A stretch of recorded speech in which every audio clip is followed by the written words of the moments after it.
Construction Property Rights of Congress. And we have a meeting at the first Thursday of every month at Mount Zion Baptist Church over here on JJ Highway. And at 7 p.m. if anybody's would like to come and listen to what we have to say. And pretty much of all this has been about what's called property rights. I've been on this probably close to a little over 7 years, and it's pretty much like it is like the animal ID and the premise ID. Is where your sovereignty, they take it away from you. I can tell you about one story happened in Ohio, Granger, Ohio. They take a Stewart family, and the USDA took a SWAT team, took their families and put them in the living room for 9 hours, held them hostage. I know that don't sound like what's happened here, but what happened, they only sell fresh produce to their neighbors. They ransacked the house for 9 hours trying to find more evidence of what they found. But, you know, when our government is getting to be more like what we don't like to say, Gestapo is right, or maybe communist, but we don't like to say that, and I don't like to say it. But I'll let everybody judge their own what they think about that. But when this here, our government has been almost a land grab here in the United States. It's what's called our bankers, our mortgage companies, and our USDA has been trying to get everybody's property that they can. Only care if it's a home, farm, ranches, they don't care. And when it says we got to sign up on a premise ID, premises mean not in the Western, but in the Black Law Dictionary means conveyance of property from one person to another or a corporation. Now, who in the world runs the USDA in Washington, D.C.? Appointed farmers or corporations? Most of what runs this USDA is corporations. Like one man said, Monsanto. Monsanto was voted the most evil corporation there was in the world. Not in the United States, but in the world. Now then, take that consideration, we gotta not what we want to believe. They say we gotta put our food through more corporations that way and refine it, whether it's for the food, I mean for milk, or for the rabbits, or for beef. And one reason premises, they wanted to sign up for a premise ID because premises wasn't protected under the Constitution, but property is. We went to Jefferson City, we went to Washington, D.C. to get it changed. We did not. But we still got a bill in Missouri, a Bill 931 that says we do not have to have a premise ID. Now it says it's tracking by commerce. People, when you have to take your food, your animals up and down the highway, it's going to be against the law. So I'm saying, be vigilant with what you do, who you sell it to, and what have you. I know I'm not the best speaker there is here today, but I believe in what I fight for. I believe in saluting their flag. I believe in standing in our flag, what it means. But when our own people that integrate through our system and make this what's called, it's called Sustainable Development, Agenda 21, where it comes down through our planning and zoning. We got how many lawmakers in the state of Missouri? We got some in Jefferson City, right, that we send there. We got some down here in planning and zoning. Down here, they pass laws down here they expect us to do. We can't even live by the laws that they passed in Jefferson City, much less planning and zoning. Our dear state representatives here in the state of Missouri passed Bill 209. It's the nuisance law. Passed it in April. Bill 458 they passed in Jefferson City. It's called the Farm Act. It's supposed to give all young farmers a chance to farm if anybody wants to give their property for 20 years to the state of Missouri. Yeah, right. Now then, that's what I call socialism. When our government wants to put other people on their property and make other people run the farms like they wanted to. That is the USDA, that is Monsanto, a few more other companies. Like I say, companies, what runs the USDA, all the corporations. Thank you for coming, and I'd like to have more people support Judy and John, if you guys can. And because we know they're Christians, and we know there is some people there is Christians, and I pray for them that, they shouldn't be down on other Christians. The Bible says we should take our brothers and forgive them. And and if they're our brothers in there, they should forgive us. But let's see if they forgive us or not. And just for over 1 inch more than what the cage should be, I think they should be forgiven. Thank you. Get somebody remind me. But how many people here know what the 8th Amendment says of the Constitution?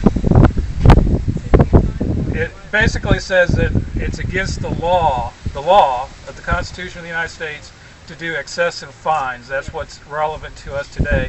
And there's no way under anybody's common sense you can say that a $90,000 fine up to $3.9 million is not excessive. So that's one thing. We have to arm ourselves with truth, and the truth in this sense is the U.S. Constitution and the Federalist Papers. If you have not read them, you need to get a copy of them and educate yourselves. Another thing that I want to mention is that under our Constitution, the jury is the final trier of truth and law. So if you ever get put on a jury that you feel like the law is wrong, you have the right, no matter what the judge tells you or the attorneys tell you, you have a right and an obligation to judge the law. And so do not be afraid to stand up and vote that person innocent, even though they broke the law because the law was wrong. So you need to educate yourself on what your rights and your abilities are under the Constitution to fight tyranny of law by these types of people. So educate yourself. And the third point I want to point, if we need to turn up the heat to this, because we're not probably getting a lot of attention here, we need to go to Billy Long's office and do the same thing. We need to go to Claire McCaskill's office and do the same thing. We need to go to Roy Blunt's office and do the same thing, because then KY3 and 10 and all the other ones will show up when we're on Sunshine Street or wherever the major players are in this. Our government elected officials, the major media will show up. They may not show up in little 2x2 of Ozark, which I live in Ozark, but if we take this to the streets, Billy Long's office or Roy Blunt's office, Claire McCaskill's office, we will get more attention and we will turn up the heat on the politicians. These people are local folks.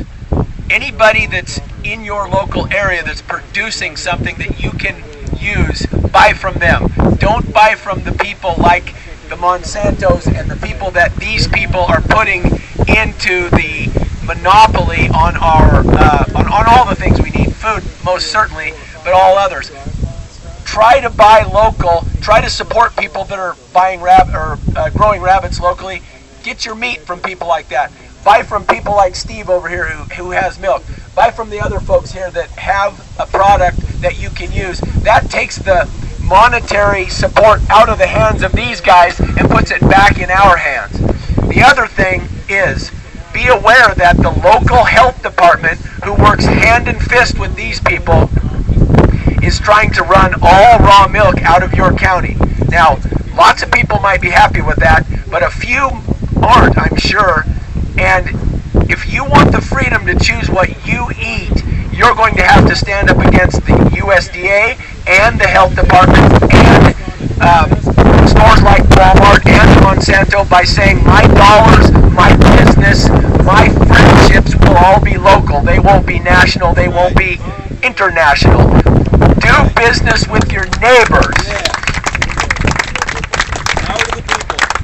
Right, that's how you defund these people who our tax dollars are now funding. Not only our tax dollars, but our purchasing dollars are funding our enemies, and we need to change that. Thank you. This is just symptomatic of what's going on in our country. One of the things that I'm familiar with, I've worked in the insurance industry all my life. Federal government is requiring insurance companies to do their collections on Medicare and Medicaid. if they miss reimbursing the government $1, there is no statute of limitations on it. They put nothing in there as to a timeline. The fine to the insurance company is $1,000 a day per occurrence. That was passed by voice vote unanimously in Congress. They didn't even take a tally where they had to put their name to it. That gives you the idea. Their purpose in doing that, I'll guarantee you, is whenever they want a contribution or they want to control what an insurance company does, all they have to do is threaten to audit them and fine them $1,000 per occurrence, because at the very best, you're not going to catch them all. You can't. And that's the sort of thing that they're doing in every area. If you get a real estate license, you have to send them a certified check. You can't send them a check, you can't send them cash, you can't do it on a credit card. So you have to go do that. If you bounce a check, wouldn't it be easier just to pull a license? But they want to make everybody cow-tap. This stuff over in Joplin, every insurance company is going to be required to withhold some of that money to make sure that the debris is removed. That's another thing, that's just another regulation that costs every one of us money. Every time we pay an insurance premium, all of that just is to make it a little easier for one or two government officials and costs us billions of dollars every year. Every place we got to fight, we need to fight. And this is a good place for us to start. I don't know how many of you guys know me. I'm Super Dave from the Super Dave Show and the Springfield Tea Party. This is exactly why we have to get together. I don't know if you're aware of it, but we are in the process right now, because of the lame radio stations.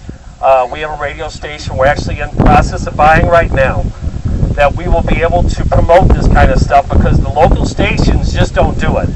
They're GOP bought and sold, and I just have real issues with that. And this is exactly why it's important to know who you're voting for and why. Not because they got signs out there, because you know who they are and why you're voting for them. Put your signs in the air. Yes, put the signs up in the air. Let them all see if they're taking photographs. Because this is the kind of stuff we don't need, folks. And it all starts from your representatives. I mean, this is really great. I love this, but, unless we put the right people in office instead of the crooks right now that are in D.C., this is going to continue to happen. D.C. Washington, for those of you who don't know. Anyway, this is absolutely great. We had a tea party a couple months ago, and it was really disappointing. But when we get together, they do notice this stuff.